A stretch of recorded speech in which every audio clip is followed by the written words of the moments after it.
अॼु जी रेसिपी आहे मुंहिंजी चीज़ पिज़्ज़ा पॉप्स। रेसिपी पसंदि अचेव उहा बि सिंधीअ में त कमेंट करे ज़रूरु ॿुधाइजो, शेयर ज़रूरु कजो।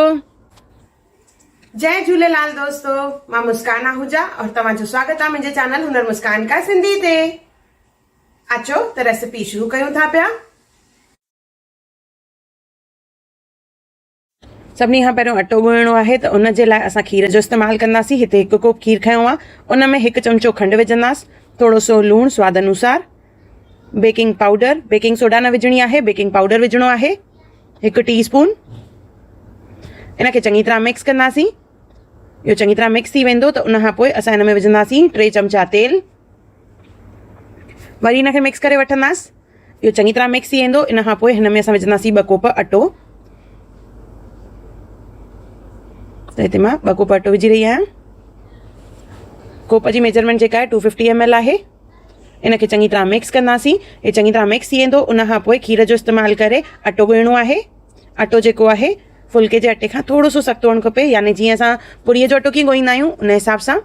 थोड़ो सो तेल लॻाए इनखे लसो करे वठंदासीं और इनखे रखी छॾींदासीं 15 खां 20 मिंट।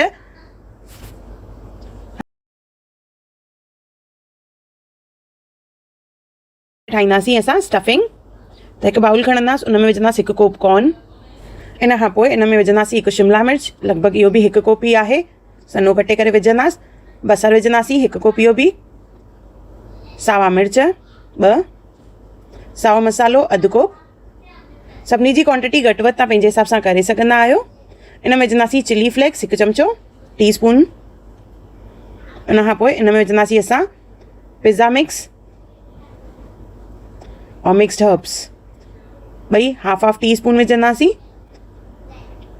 ये मिक्स हर्ब्स आहिनि और ये चिली फ्लेक्स। ये सभु विझी करे इन खां पोइ इन में विझणो आहे लूणु,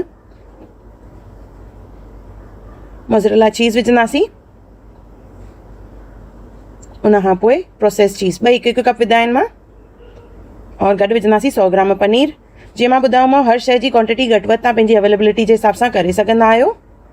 इनखे चङी तरह मिक्स कंदासीं जीअं सॼो मसालो चङी तरह मिक्स थी वञे। और इहा असांजी फिलिंग जेका आहे तयारु थी वई आहे। हाणे अटे खे बि 15 खां 20 मिंट थी चुका आहिनि, त थोड़ो सो उनखे पहिरियों कलींदासीं। हुन मां नंढा नंढा बॉल्स ठाहे वठंदासीं। पहिरियों लॻभॻि इहो 8 हिसनि में विराइणो आहे। ऐं फुल्के खां साइज़ जेका आहे घटि हुअणु खपे। चाणी जेका खणंदासीं त फुल्के जी क्वांटिटी खां मतिलबु अधु। इनखे वेलींदासीं। पहिरियों वेलण महिल ध्यानु रखिणो आहे सफ़ा सन्हो न वेलणो आहे। वेलण खां पोइ इन में फिलिंग भरणी आहे। जेका असां फिलिंग ठाही आहे लॻभॻि 4 चमचनि जे क़रीब, और सुठे सां फिलिंग भरींदासीं हिन में, और इहो ॾाढो सुठो ठहंदो आहे। और इनखे पैक करिणो आहे। जीअं पराठो पचाइण महिल असां स्टफिंग भरे करे इनखे पैक कंदा आहियूं, तीअं करिणो आहे। पराठे में ईअं पोटली ठाहिण खां पोइ असां वेलींदा आहियूं, त हिते वेलणो न आहे। इनखे बिल्कुलु हल्के हथ सां असां प्रेस कंदासीं। ॾिसो, पैक करणो आहे, हल्के हथ सां प्रेस करिणो आहे। त इहे असांजा पॉप्स तयारु थी विया आहिनि। हाणे इन्हनि खे सेकींदासीं। त सेकण जे लाइ पहिरियों हिननि ते असांखे हणिणो आहे पाणी। सिंपल पाणी खयो आहे, ब्रश सां इनखे पुठे पासे हणंदासीं। जेको पासो तए ते हूंदो जितां पैक कयोसीं असां, तए खे गरम करे वठंदासीं। और गरम तए ते असां इन्हनि खे रखंदासीं त इहे चिंबड़ी पवंदा हिन ते। पहिरियों धीमी बाहि ते इनखे थोरो सो हिते पचाईंदासीं, उन खां पोइ तए खे पलटाईंदासीं। और तओ गरम हूंदो तॾहिं ई इहे पॉप्स हिन ते चिपकंदा, न त किरी पवंदा हिन तां। और ॾिसो चङी तरह सभिनी पासे इनखे सेकणो आहे। कोशिशि करे 2-2 पीस विझी ई कजो, या 1 पीस, छाकाणि वधीक पीस हूंदा त इहे किरी बि पवंदा आहिनि।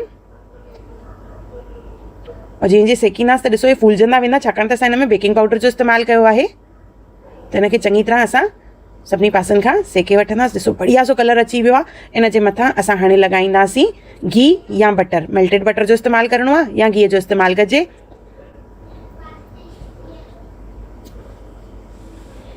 इहे असांजा चीज़ पिज़्ज़ा पॉप्स तयारु थी विया आहिनि। इनखे गरमा गरम असां सर्व कंदासीं।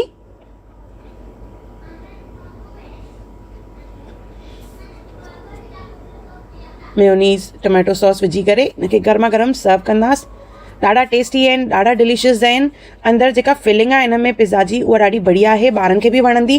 तव्हां चाहियो त इनखे पार्टी स्नैक्स करे, इवनिंग स्नैक्स करे बि यूज़ करे सघंदा आहियो। और इहो हेल्दी ऑप्शन आहे। हिन में मां अटे जो इस्तेमालु कयो आहे, तव्हां चाहियो त हिते मैदे जो बि इस्तेमालु करे सघंदा आहियो, या अधु मैदो और अधु अटो। ॾिसो केॾो बढ़िया लॻी रहियो आहे।